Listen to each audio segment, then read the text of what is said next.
اعلان نبوت کے 7ویں سال 7 نبوی میں کفار مکہ نے جب دیکھا کہ روز بروز مسلمانوں کی تعداد بڑھتی جا رہی ہے اور حضرت حمزہ اور حضرت عمر رضی اللہ عنہ جیسے بہادران قریش بھی یہ دامن اسلام میں آ گئے تو غیظ و غضب میں یہ لوگ آپس سے باہر ہو گئے اور تمام سرداران قریش اور مکہ کے دوسرے کفار نے یہ اسکیم بنائی کہ حضور صلی اللہ علیہ وسلم اور آپ کے خاندان کا مکمل بائیکاٹ کر دیا جائے اور ان لوگوں کو کسی تنگ و تاریک جگہ میں محصور کر کے ان کا دانہ پانی بند کر دیا جائے تاکہ یہ لوگ مکمل طور پر تباہ و برباد ہو جائیں۔ چنانچہ اس خوفناک تجویز کے مطابق تمام قبائل قریش نے آپس میں یہ معاہدہ کیا کہ جب تک بنی ہاشم کے خاندان والے حضور صلی اللہ علیہ وسلم کو قتل کے لیے ہمارے حوالے نہ کر دیں، کوئی شخص بنو ہاشم کے خاندان سے شادی بیاہ نہ کرے، کوئی شخص ان لوگوں کے ہاتھ کسی قسم کے سامان کی خرید و فروخت نہ کرے، کوئی شخص ان لوگوں سے میل جول، سلام و کلام اور ملاقات و بات نہ کرے، کوئی شخص ان لوگوں کے پاس کھانے پینے کا کوئی سامان نہ جانے دے۔ منصور بن اکرمہ نے اس معاہدے کو لکھا اور تمام سرداران قریش نے اس پر دستخط کر کے اس دستاویز کو کعبے کے اندر آویزاں کر دیا۔ ابو طالب مجبوراً حضور اقدس صلی اللہ علیہ وسلم اور دوسرے تمام خاندان والوں کو لے کر پہاڑ کی اس گھاٹی میں جس کا نام شعیب ابی طالب تھا پناہ گزین ہو گئے۔ ابو لہب کے سوا خاندان بنو ہاشم کے کافروں نے بھی خاندانی حمیت و پاسداری کی بنا پر اس معاملے میں حضور صلی اللہ علیہ وسلم کا ساتھ دیا اور سب کے سب پہاڑ کے اس تنگ و تاریک درے میں محصور ہو کر قیدیوں کی زندگی بسر کرنے لگے۔ اور یہ 3 برس کا زمانہ اتنا سخت اور کٹھن گزرا کہ بنو ہاشم درختوں کے پتے اور سوکھے چمڑے پکا پکا کر کھاتے تھے اور ان کے بچے بھوک پیاس کی شدت سے تڑپ تڑپ کر دن رات رویا کرتے تھے۔ سنگ دل اور ظالم کافروں نے ہر طرف پہرا بٹھا دیا تھا کہ کہیں سے بھی گھاٹی کے اندر دانہ پانی نہ جانے پائے۔ مسلسل 3 سال تک حضور صلی اللہ علیہ وسلم اور خاندان بنو ہاشم ان ہوش ربا مصائب کو جھیلتے رہے، یہاں تک کہ خود قریش کے کچھ رحم دلوں کو بنو ہاشم کی ان مصیبتوں پر رحم آ گیا اور ان لوگوں نے اس ظالمانہ معاہدے کو توڑنے کی تحریک اٹھائی۔ چنانچہ ہشام بن عمرو عامری، زہیر بن امیہ، مطعم بن عدی، ابو البختری، زما بن الاسود وغیرہ یہ سب مل کر ایک ساتھ حرم کعبہ میں گئے اور زہیر نے جو عبد المطلب کے نواسے تھے کفار قریش کو مخاطب کر کے اپنی پرجوش تقریر میں یہ کہا کہ اے لوگو، یہ کہاں کا انصاف ہے کہ ہم لوگ تو آرام سے زندگی بسر کر رہے ہیں اور خاندان بنو ہاشم کے بچے بھوک پیاس سے بے قرار ہو کر بلبلا رہے ہیں۔ خدا کی قسم جب تک اس وحشیانہ معاہدے کی دستاویز پھاڑ کر پاؤں سے نہ روندی جائے گی میں ہرگز چین سے نہیں بیٹھ سکتا۔ یہ تقریر سن کر ابو جہل نے تڑپ کر کہا کہ خبردار، ہرگز تم اس معاہدے کو ہاتھ نہیں لگا سکتے۔ زما نے ابو جہل کو للکارا اور اس زور سے ڈانٹا کہ ابو جہل کی بولتی بند ہو گئی۔ اسی طرح مطعم بن عدی اور ہشام بن عمرو نے بھی خم ٹھونک کر ابو جہل کو جھڑک دیا اور ابو البختری نے تو صاف صاف کہہ دیا کہ اے ابو جہل، اس ظالمانہ معاہدے سے نہ ہم پہلے راضی تھے اور نہ اب ہم اس کے پابند ہیں۔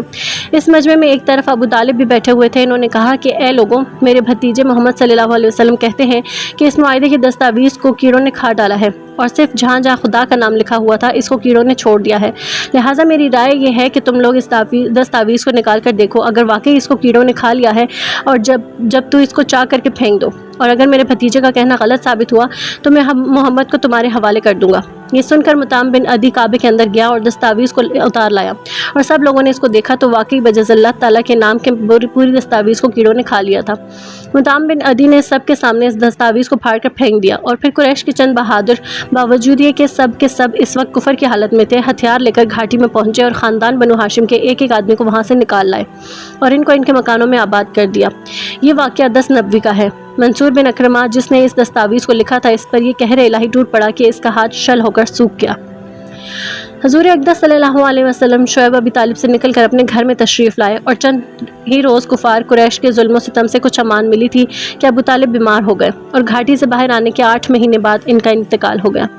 ابو طالب کی وفات حضور صلی اللہ علیہ وسلم کے لیے ایک بہت ہی جانگداز اور روح فرسا حادثہ تھا، کیونکہ بچپن سے جس طرح پیار محبت کے ساتھ ابو طالب نے آپ صلی اللہ علیہ وسلم کی پرورش کی تھی اور زندگی کے ہر موڑ پر جس جانثاری کے ساتھ آپ کی نصرت و دستگیری کی اور آپ کے دشمنوں کے مقابل سینہ سپر ہو کر جس طرح آلام و مصائب کا مقابلہ کیا، اس کو بھلا حضور کس طرح بھول سکتے تھے۔ جب ابو طالب مرض الموت میں مبتلا ہو گئے تو حضور ان کے پاس تشریف لے گئے اور فرمایا کہ اے چچا، آپ کلمہ پڑھ لیجئے، یہ وہ کلمہ ہے کہ اس کے سبب سے میں خدا کے بارگاہ میں آپ کی مغفرت کے لیے اصرار کروں گا۔ اس وقت ابو جہل اور عبداللہ بن امیہ بھی ابو طالب کے پاس موجود تھے۔ ان دونوں نے ابو طالب سے کہا کہ اے ابو طالب، کیا آپ عبد المطلب کے دین سے روگردانی کریں گے؟ اور یہ دونوں برابر ابو طالب سے گفتگو کرتے رہے، یہاں تک کہ ابو طالب نے کلمہ نہیں پڑھا، بلکہ ان کی زندگی کا آخری قول یہ رہا کہ میں عبد المطلب کے دین پر ہوں۔ یہ کہا اور ان کی روح پرواز کر گئی۔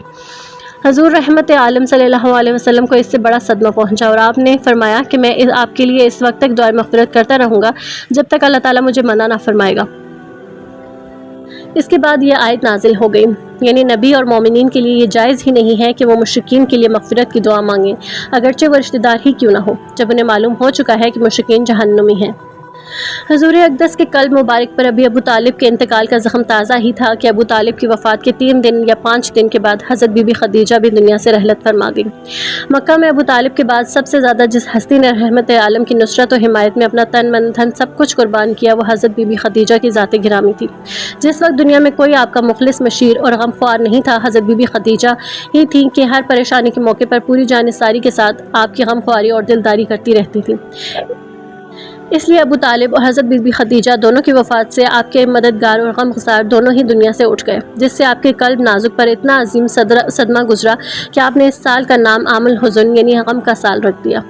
حضرت بی بی خدیجہ نے رمضان 10 نبی میں وفات پائی۔ بوقت وفات 65 برس کی عمر تھی۔ مقام حجون میں مدفون ہوئی۔ حضور رحمت عالم خود بنفس نفیس ان کی قبر میں اترے اور اپنے مقدس ہاتھوں سے ان کی لاش مبارک کو زمین کے سپرد فرمایا۔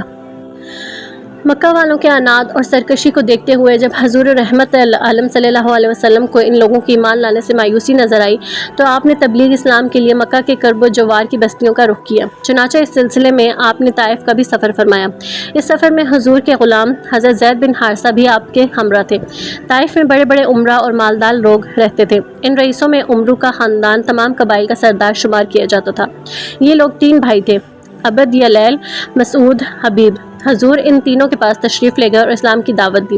ان تینوں نے اسلام قبول نہیں کیا بلکہ انتہائی بےہودہ اور گستاخانہ جواب دیا۔ ان بد نصیبوں نے اسی پر بس نہیں کیا بلکہ طائف کے شریر غنڈوں کو ابھار دیا کہ یہ لوگ حضور کے ساتھ برا سلوک کریں۔ چنانچہ لچوں لفنگوں کا یہ شریر گروہ ہر طرف سے آپ پر ٹوٹ پڑا اور یہ شرارتوں کے مجسمے آپ پر پتھر برسانے لگے، یہاں تک کہ آپ کے مقدس پاؤں زخموں سے لہو لہان ہو گئے اور آپ کے موزوں اور نالین مبارک خون سے بھر گئے۔ جب آپ زخموں سے بے تاب ہو کر بیٹھ جاتے تو یہ ظالم انتہائی بے دردی کے ساتھ آپ کا بازو پکڑ کر اٹھاتے اور جب آپ چلنے لگتے تو پھر آپ پر پتھروں کی بارش کرتے اور ساتھ ساتھ تانا زنی کرتے، گالیاں دیتے، تالیاں بجاتے، ہنسی اڑاتے۔ حضرت زید بن حارثہ دوڑ دوڑ کر حضور پر آنے والے پتھروں کو اپنے بدن پر لیتے تھے اور حضور کو بچاتے تھے، یہاں تک کہ وہ بھی خون میں نہا گئے اور زخموں سے نڈھال ہو کر بے قابو ہو گئے، یہاں تک کہ آخر آپ نے انگور کے ایک باغ میں پناہ لی۔ یہ باغ مکہ کے ایک مشہور کافر عتبہ بن ربیعہ کا تھا۔ حضور کا یہ حال دیکھ کر عتبہ بن ربیعہ اور اس کے بھائی شیبہ بن ربیعہ کو آپ پر رحم آ گیا اور کافر ہونے کے باوجود خاندانی حمیت نے جوش مارا۔ چنانچہ ان دونوں کافروں نے حضور کو اپنے باغ میں ٹھہرایا اور اپنے نصرانی غلام عداس کے ہاتھ سے آپ کی خدمت میں انگور کا ایک خوشہ بھیجا۔ حضور نے بسم اللہ پڑھ کر خوشہ کو ہاتھ لگایا تو عداس تعجب سے کہنے لگا کہ اس اطراف کے لوگ تو یہ کلمہ نہیں بولا کرتے۔ حضور نے اس وقت دریافت فرمایا کہ تمہارا وطن کہاں ہے؟ عداس نے کہا کہ میں شہر نینوا کا رہنے والا ہوں۔ آپ نے فرمایا کہ وہ حضرت یونس بن متا کا شہر ہے، وہ بھی میری طرح خدا عز و جل کے پیغمبر تھے۔ یہ سن کر عداس آپ کے ہاتھ پاؤں چومنے لگا اور فوراً ہی آپ کو کلمہ پڑھ کر مسلمان ہو گیا۔ اسی سفر میں جب آپ صلی اللہ علیہ وسلم مقام نخلہ میں تشریف فرما ہوئے اور رات کو نماز تہجد میں قرآن مجید پڑھ رہے تھے تو نصیبین کے جنوں کی ایک جماعت آپ کی خدمت میں حاضر ہوئی اور قرآن سن کر یہ سب جن مسلمان ہو گئے۔ پھر ان جنوں نے لوٹ کر اپنی قوم کو بتایا تو مکہ مکرمہ میں جنوں کی جماعت نے فوج در فوج آ کر اسلام قبول کیا۔ چنانچہ قرآن مجید میں سورہ جن کی ابتدائی آیتوں میں خداوند عالم نے اس واقعے کا تذکرہ فرمایا ہے۔ مقام نخلہ میں حضور صلی اللہ علیہ وسلم نے چند دنوں تک قیام فرمایا۔ پھر آپ مقام ہرا میں تشریف لائے اور قریش کے ایک ممتاز سردار مطعم بن عدی کے پاس یہ پیغام بھیجا کہ کیا تم مجھے اپنی پناہ میں لے سکتے ہو؟ عرب کا دستور تھا کہ جب کوئی شخص ان سے حمایت اور پناہ طلب کرتا تو وہ اگرچہ کتنا ہی بڑا دشمن کیوں نہ ہو وہ پناہ دینے سے انکار نہیں کر سکتے تھے۔ چنانچہ مطعم بن عدی نے حضور کو اپنی پناہ میں لے لیا اور اس نے اپنے بیٹوں کو حکم دیا کہ تم لوگ ہتھیار لگا کر حرم میں جاؤ، اور مطعم بن عدی خود گھوڑے پر سوار ہو گیا اور حضور کو اپنے ساتھ مکہ لایا اور حرم کعبہ میں اپنے ساتھ لے کر گیا اور مجمع عام میں اعلان کر دیا کہ میں نے محمد کو پناہ دی ہے۔ اس کے بعد حضور نے اطمینان کے ساتھ حجر اسود کو بوسہ دیا اور کعبہ کا طواف کر کے حرم میں نماز ادا کی اور مطعم بن عدی اور اس کے بیٹوں نے تلواروں کے سائے میں آپ کو آپ کے دولت خانے تک پہنچا دیا۔ اس سفر کے مدتوں بعد ایک مرتبہ ام المومنین حضرت عائشہ نے حضور اقدس سے دریافت کیا کہ یا رسول اللہ، کیا جنگ احد کے دن سے بھی زیادہ سخت کوئی دن آپ پر گزرا ہے؟ تو آپ نے ارشاد فرمایا کہ ہاں اے عائشہ، وہ دن میرے لیے جنگ احد کے دن سے بھی زیادہ سخت تھا جب میں نے طائف میں وہاں کے ایک سردار عبد یلیل کو اسلام کی دعوت دی۔ اس نے دعوت اسلام کو حقارت کے ساتھ ٹھکرا دیا اور اہل طائف نے مجھ پر پتھراؤ کیا۔ میں اس رنج و غم میں سر جھکائے چلتا رہا یہاں تک کہ کرن سالب میں پہنچ کر میرے ہوش و حواس بجا ہوئے۔ وہاں پہنچ کر جب میں نے سر اٹھایا تو کیا دیکھتا ہوں کہ ایک بدلی مجھ پر سایہ کیے ہوئے ہے۔ اس بادل میں سے حضرت جبرائیل نے مجھے آواز دی اور کہا کہ اللہ تعالیٰ نے آپ کی قوم کا قول اور ان کا جواب سن لیا اور اب آپ کی خدمت میں پہاڑوں کا فرشتہ حاضر ہے تاکہ وہ آپ کے حکم کی تعمیل کریں۔ حضور کا بیان ہے کہ پہاڑوں کا فرشتہ مجھے سلام کر کے عرض کرنے لگا کہ اے محمد، اللہ تعالیٰ نے آپ کی قوم کا قول اور انہوں نے آپ کو جو جواب دیا ہے وہ سب کچھ سن لیا ہے اور مجھ کو آپ کی خدمت میں بھیجا ہے تاکہ آپ مجھے جو چاہیں حکم دیں اور میں آپ کا حکم بجا لاؤں۔ اگر آپ چاہتے ہیں کہ میں ابو قبیس اور کیان دونوں پہاڑوں کو ان کفار پر الٹ دوں تو میں الٹ دیتا ہوں۔ یہ سن کر حضور رحمت عالم نے جواب دیا کہ نہیں، بلکہ میں امید کرتا ہوں کہ اللہ تعالیٰ ان کی نسلوں سے اپنے ایسے بندوں کو پیدا فرمائے گا جو صرف اللہ تعالیٰ ہی کی عبادت کریں گے اور شرک نہیں کریں گے۔ نبی کریم کا طریقہ تھا کہ حج کے زمانے میں جب کہ دور دور کے عربی قبائل مکہ میں جمع ہوتے تھے تو حضور تمام قبائل میں دورہ فرما کر لوگوں کو اسلام کی دعوت دیتے تھے۔ اسی طرح عرب میں جا بجا بہت سے میلے لگتے تھے جن میں دور دراز کے قبائل عرب جمع ہوتے تھے۔ ان میلوں میں بھی آپ صلی اللہ علیہ وسلم تبلیغ اسلام کے لیے تشریف لے جاتے تھے۔ چنانچہ عکاظ، مجنہ، ذوالمجاز کے بڑے بڑے میلوں میں آپ صلی اللہ علیہ وسلم نے قبائل عرب کے سامنے دعوت اسلام پیش فرمائی۔ عرب کے قبائل بنو عامر، محارب، فزارہ، غسان، مرہ، سلیم، ابس، بنو نصر، کندہ، کلب، عذرہ، ہزارمہ وغیرہ ان سب مشہور قبائل کے سامنے آپ نے اسلام پیش فرمایا، مگر آپ کا چچا ابو لہب ہر جگہ آپ کے ساتھ ساتھ جاتا اور جب آپ کسی قبیلے کے سامنے واز فرماتے تو ابو لہب چلا چلا کر یہ کہتا کہ یہ دین سے پھر گیا ہے، یہ جھوٹ کہتا ہے۔ قبیلہ بنو زہل بن شیبان کے پاس جب آپ تشریف لے گئے تو حضرت ابو بکر صدیق بھی آپ کے ساتھ تھے۔ اس قبیلے کا سردار مفروق آپ کی طرف متوجہ ہوا اور اس نے کہا کہ اے قریشی برادر، آپ لوگوں کے سامنے کون سا دین پیش کرتے ہیں؟ آپ نے فرمایا کہ خدا ایک ہے اور میں اس کا رسول ہوں۔ پھر آپ نے سورہ انعام کی چند آیتیں تلاوت فرمائیں۔ یہ سب لوگ آپ کی تقریر اور قرآنی آیتوں کی تاثیر سے انتہائی متاثر ہوئے، لیکن یہ کہا کہ ہم اپنے اس خاندانی دین کو بھلا ایک دم کیسے چھوڑ سکتے ہیں جس پر ہم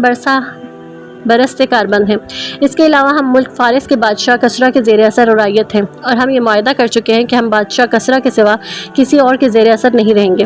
حضور نے لوگوں کی صاف گوئی کی تعریف فرمائی اور ارشاد فرمایا کہ خیر، خدا اپنے دین کا حامی و ناصر اور معین و مددگار ہے۔